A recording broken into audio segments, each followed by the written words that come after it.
আটা দিয়ে কিভাবে এরকম নরম তুলতুলে গুলগুলা বানাবে তাই আজকে তোমাদের সাথে শেয়ার করবো। আসসালামু আলাইকুম everyone, welcome back to my another new blog. এই তো আজকে তোমাদের সাথে গুলগুলার রেসিপি শেয়ার করবো। অ্যাট ফার্স্ট আমি 1 টেবিল চামচের মতো ইস্ট নিয়ে নিয়েছি।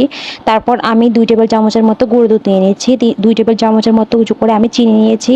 তারপর আমি হাফ কাপের মতো উষ্ণ গরম পানি, আঙ্গুল চুবানো যায় এমন গরম পানি দিয়েছি। তারপর এর মধ্যে 1 কাপের মতো আটা দিয়ে দিচ্ছি।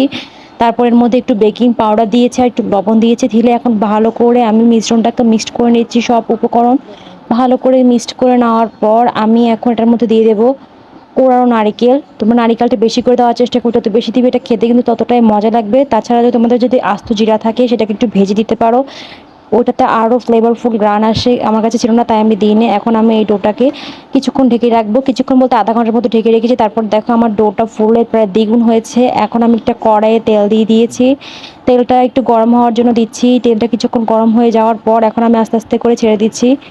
দেখো ছাড়ার সাথে সাথে কেমন বুদবুদ করে উঠছে। এভাবে একটু কিছুটা গরম করে তারপর দিতে হবে, না হলে কিন্তু তোমার এই গুলগুলোগুলো ফুলবে না। এই তো আমি সবগুলো গুলগুলো আস্তে আস্তে করে দিয়ে দিচ্ছি। এই তো আমি একই নিয়মে সবগুলো গুলগুলা দিয়ে দিচ্ছি। আমার গুলগুলা দেখো আস্তে আস্তে করে ফুলের ডাবল হচ্ছে, কিন্তু তোমরা জাস্ট লক্ষ্য করো কত সুন্দর করে আমার গুলগুলো ফুলে উঠছে।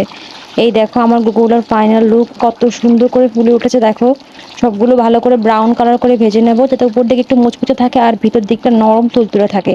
আমার রেসিপি ফলো করে যদি তোমরা গুলগুলাগুলো বানাও, তোমাদের গুলগুলাও কিন্তু এরকম ফুলবে।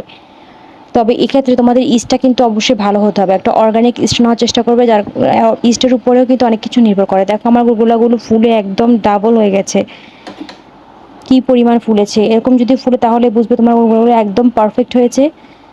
কেননা এরকম ফুলকো ফুলকো গুলগুলা কিন্তু চা দিয়ে খেতে অসাধারণ লাগে। তোমরা এভাবে বানিয়ে একবার ট্রাই করে দেখবে, তোমাদের দারুণ লাগবে। কিন্তু আমার গুলগুলাগুলো কিন্তু এখন প্রায় হয়ে আসছে। দেখো গুলগুলাগুলো একদম ব্রাউন কালার হয়ে গেছে। এখন এই পর্যায়ে আমি গুলগুলোগুলোকে নামিয়ে নেব। একটি টিস্যু পেপারের মধ্যে আমি গুলগুলোগুলোকে নামিয়ে নিচ্ছি, যাতে করে তেলগুলো ছেঁকে যায়।